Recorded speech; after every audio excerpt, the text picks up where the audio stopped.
ओम बोलो श्री सदगुरुदेव भगवान की जय। रामचरितमानस बालकांड 12वां भाग। अति बड़ी मोरी ठिठाई खोरी, सुनी अघ नर कहूँ नाक सिकोरी। समुझि सहम मोहि अपडर अपने, सो सुधि राम किन्हीं नहीं सपने। यह मेरी बहुत बड़ी ठिठाई और दोष है। मेरे पाप को सुनकर नरक ने भी नाक सिकोड़ ली है, अर्थात नरक में भी मेरे लिए ठौर नहीं है। यह समझकर मुझे अपने ही कल्पित डर से डर हो रहा है, किंतु भगवान श्री रामचंद्र जी ने तो स्वप्न में भी इस पर, मेरी इस ठिठाई और दोष पर ध्यान नहीं दिया। सुनियो लोकी सुचित चख चाही, भगति मोरी मति स्वामी सराही। कहत नसाई होई ही नीकी, रिझत राम जानी जन जी की। वरं मेरे प्रभु श्री रामचंद्र जी ने तो इस बात को सुनकर, देखकर और अपने सुचित रूपी चक्षु से निरीक्षण कर मेरी भक्ति और बुद्धि की उल्टे सराहना की। क्योंकि कहने में चाहे बिगड़ जाए, अर्थात मैं चाहे अपने को भगवान का सेवक कहता कहलाता रहूं, परंतु हृदय में अच्छापन होना चाहिए। हृदय में तो अपने को उनका सेवक बनने योग्य नहीं मानकर पापी और दीन ही मानता हूँ, यह अच्छापन है। श्री रामचंद्र जी भी दास के हृदय की अच्छी स्थिति जानकर रिझ जाते हैं। रहती न प्रभु चित चुक किए की, करत सुरती से बार हिए की। जेहि अग बघेउ व्याध जिमी बाली, फिर संकट सोई किन्हीं कुचाली। प्रभु के चित्त में अपने भक्तों की हुई भूल चूक याद नहीं रहती, वे उसे भूल जाते हैं और उनके हृदय की अच्छाई नीकी को 100 बार याद करते रहते हैं।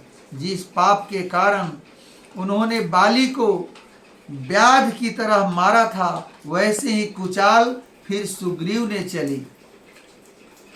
सोई करतूती विभीषण केरी, सपने हो सो न राम ही हेरी। ते भरत ही भेटत सन्माने, राजसभा रघुबीर बखाने। वही करनी विभीषण की थी, परंतु श्री रामचंद्र जी ने स्वप्न में भी उसका मन में विचार नहीं किया। उल्टे भरत जी से मिलने के समय श्री रघुनाथ जी ने उनका सम्मान किया और राजसभा में भी उनके गुणों का बखान किया। प्रभु तरुतर कपि डार, परते किए आप समान।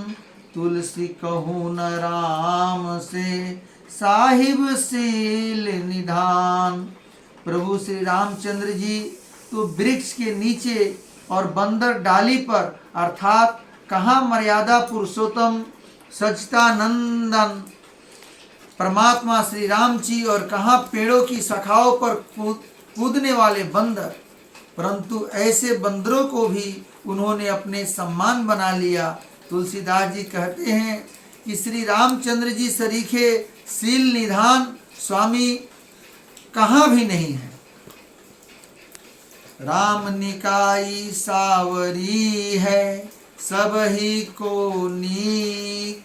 जो यह साची है सदा, तो नीको तुलसी।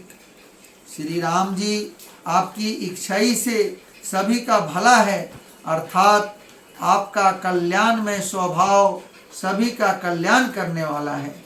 यदि यह बात सच है तो तुलसीदास का भी सदा कल्याण ही होगा।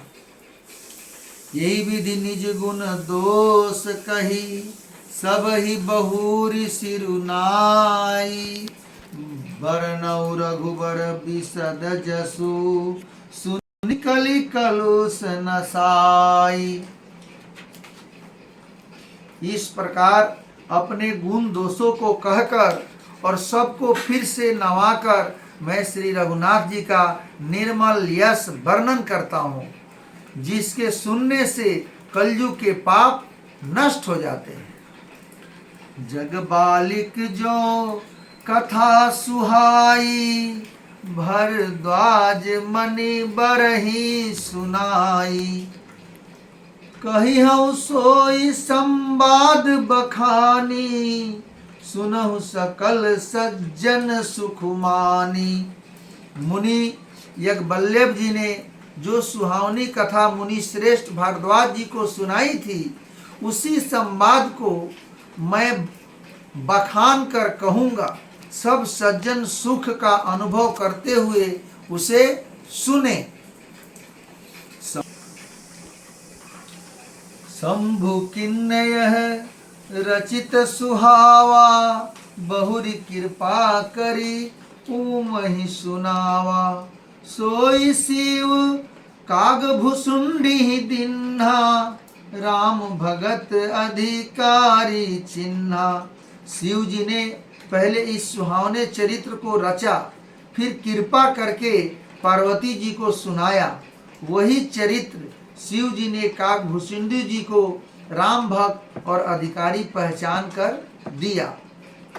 तेहि सन जग बालिक पुनि पावा, तिन पुनि भरद्वाज प्रति गावा, ते श्रोता बक्ता रमशीला, संबदर सी जनहि हरि लीला। उन काग भुसुंडी जी से फिर यज्ञवल्लभ जी ने पाया और उन्होंने फिर से भारद्वाज जी को गाकर सुनाया। वे दोनों वक्ता और श्रोता यज्ञवल्लभ और भारद्वाज समान शील वाले और समदर्शी हैं और श्री हरि की लीला को जानते हैं। जानहि तीनी काल निज ज्ञाना, करतल गत आमलक समाना, और जे हरि भगत सुजाना, कहीं सुनहि समूझहि विधि नाना।